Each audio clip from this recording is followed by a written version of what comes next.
Au bout de chaque terre existe un vaste pays aux mille éclats jaunes et dorés qui scintillent au soleil. On l'appelle le pays des sables. C'est ici que chaque jour et chaque nuit, la mer et la terre parlent entre amis, où les mouettes trouvent leur paradis, où crabes et coquillages prospèrent en harmonie. Sur ce pays domine un puissant château avec ses 4 tours, ses épaisses murailles et son beau donjon. C'est dans cette vaste demeure que règne Ambroise, le petit roi des sables. Il vit là avec ses 4 sœurs, princesse Adélaïde, princesse Armance, princesse Aloïse et princesse Apolline.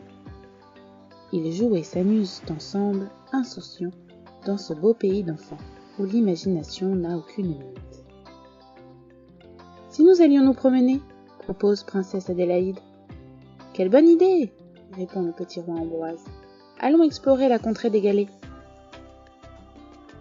Et voici nos 4 princesses, accompagnées du petit roi, s'en allant chercher leur fidèle destrier. Et en avant, les voilà prêts, chacun dans sa petite voiture, pour découvrir la contrée des galets. Les moteurs vrombissent et le petit roi Ambroise prend la tête de la course. Les 4 princesses rient aux éclats dans cette amusante chevauchée. À peine arrivée, princesse Apolline saute de sa monture et court, impatiente de découvrir cette curieuse contrée. « Oh, regardez ce beau galet tout rayé, et celui-ci tout taché, montre princesse Armance. Moi, je préfère celui-là, avec sa belle couleur rose, fait remarquer princesse Aloïse. » Quand tout à coup, surgit là, au milieu de tous ces galets, un immense crabe brandissant 2 grandes pinces rouges et dentelées. Clac, clac, font les pinces du crabe au-dessus de sa tête. Il se précipite sur nos 5 héros, pétrifiés. « Bonjour, petit roi Ambroise, et bonjour à vous, petite princesse du pays des sables. Je suis Pagurus, roi de la contrée des galets. Soyez les bienvenus chez moi. »« Bonjour, roi Pagurus, vous nous avez fait peur !»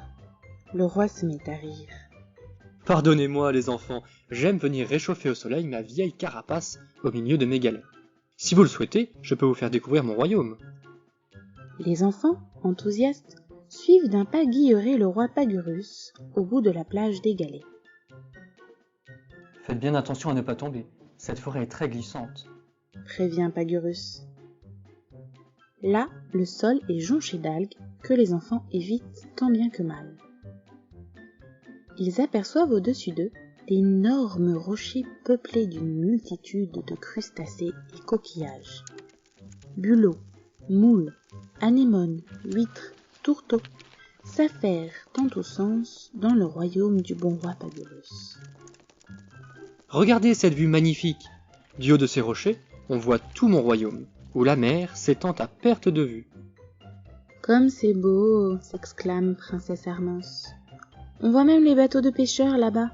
fait remarquer princesse Adélaïde. Princesse Aloïse se penche. « Qu'ils sont jolis les petits poissons qui nagent dans l'eau !» Soudain, les pinces des crabes claquent, les crustacés s'agitent, faisant résonner leurs 1000 pattes sur les rochers. « Ah, voici que la marée arrive. Il va être temps pour vous de rentrer dans votre royaume, les enfants. Vous risquez d'être pris au piège par les eaux. Poupard, dormeur, raccompagnez nos invités aux portes des rochers. Mon royaume a besoin de moi et je dois vous laisser. Au revoir et à bientôt, mes amis. » Après avoir salué Poupard et Dormeur, voilà nos petits héros sur le chemin du retour. « Si nous passions le long du rivage pour rentrer, » propose le petit roi Ambroise, « nous pourrions ramasser de beaux coquillages pour notre château. » Tout en se promenant, chacun remplit son petit seau de coquillages de toutes sortes, s'imaginant déjà l'endroit où ils les accrocheront.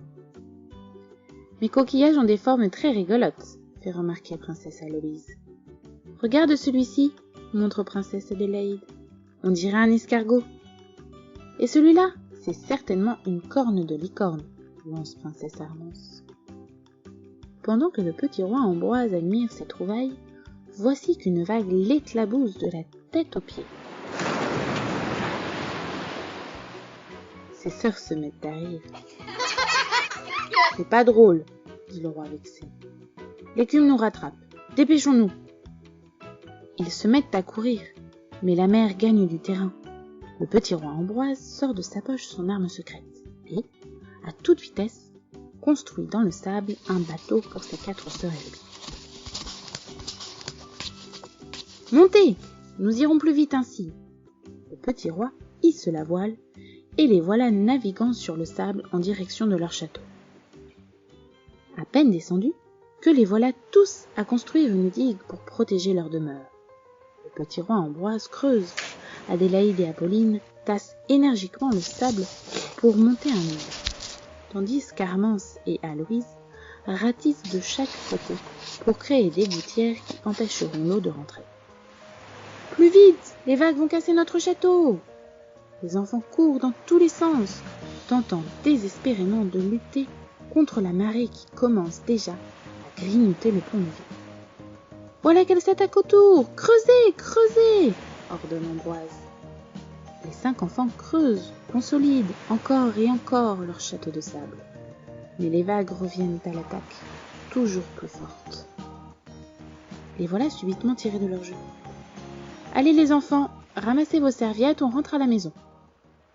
Ambroise, Adélaïde, Armance, Aloïse et Apolline rangent seaux, pelles et râteaux, disent au revoir à leur beau château et quittent la plage et leurs aventures. Ce soir, c'est la mer qui l'emporte sur la terre. Mais demain, de nouvelles histoires recommenceront au pays des sables. Car, comme tout enfant le sait, chaque château de sable renaît plus beau et plus fort. Et peut-être, un jour, vaincra-t-il la mer.